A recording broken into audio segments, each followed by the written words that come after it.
Hi, I'm Jacob, the Seattle Soy Boy. Welcome to Late News Last Night. Well, the past month has been an absolutely insane with the Iran war. That's also not a war that's being won, but also far from over, but also, hooray, there's a ceasefire, but also, no, it isn't, and everything we know and love might be about to be destroyed.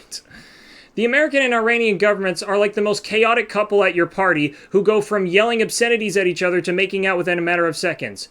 You were supposed to bring the potato salad. Your potato salad sucks. You're gonna ruin the party. Well, maybe I should just drop dead. I wish you would! Hey, everybody. How are we doing? Y'all should try this potato salad. It's to die for. And we're all at this party like, you two got married 2 weeks ago. How are you fighting already? Anyway, on Easter morning, Trump posted this. Open the f***ing straight, you crazy bastards, or you'll be living in hell. Just watch. Praise be to Allah. President Donald J. Trump. Setting aside that post is deranged and evil, I like how he put his name at the end of it, at the post, because even he knew it was too crazy, even for him. Are you trying to be every Fox News jihadist stereotype? It feels like Trump wished on a monkey's paw to be president, and he's literally trying everything to get out of it. Gets himself in the Epstein files more than anyone else, crashes the economy, tries to do terrorism, starts an unpopular war. A reliable tactic. And now now the supporters who said they didn't want war are now 90% in favor of the war. So presumably after this post, MAGA supporters are going to start praying toward Mecca and putting jihad stickers on their bumpers. But contrary to my opinion, it seems a slice of MAGA influencers are horrified by Trump's rhetoric on the war. It is vile on every level. He's saying something vile and dangerous. This is insane. We've never seen rhetoric out of presidents like this when we go to war. It's one thing if he says f*** on the campaign trail or whatever. I do that too. But on Easter, with messages about Allah Akbar, I'm really, really worried about this. A whole civilization will die tonight. I mean, I don't know about you, but I am sick of this shit. Completely irresponsible and disgusting. This is wrong. Crude, inappropriate, offensive. It's insanity. It's calling for the murder of an entire civilization. That is not what I would call proper or even decent. A statement that the President of the United States put out that said this, and we're going to read it in its entirety. Open the effing straight. How dare you speak that way on Easter morning to the country? Who do you think you are? You're tweeting out the F word on Easter morning? Yeah, how dare you speak that way on Easter morning?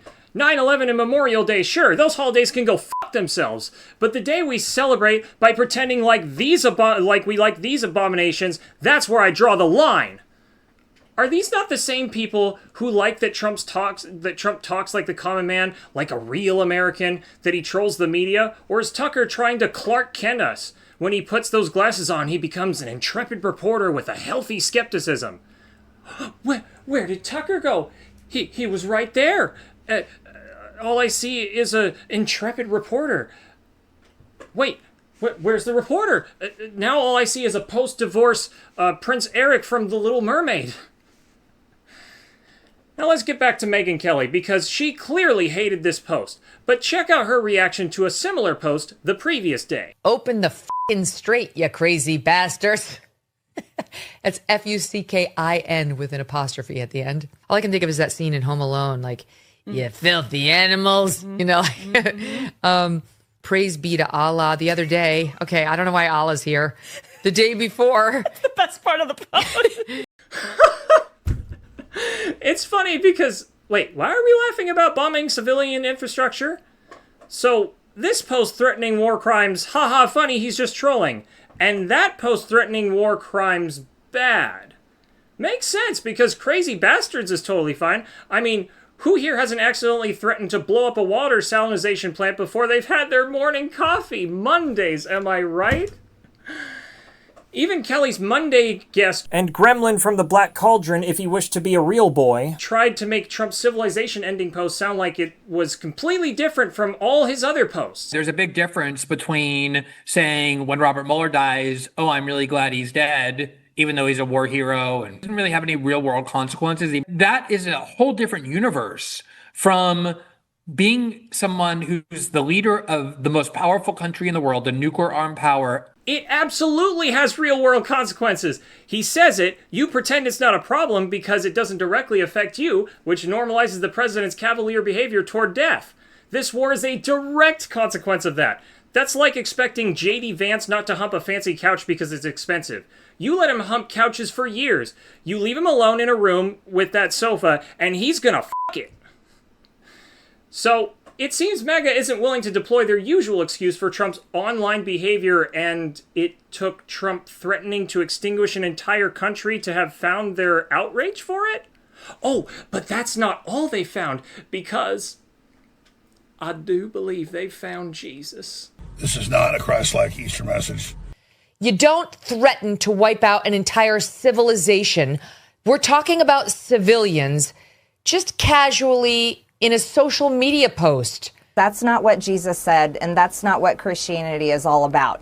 Theft is wrong. It's wrong under the American legal code, but it's also wrong under the Christian legal code.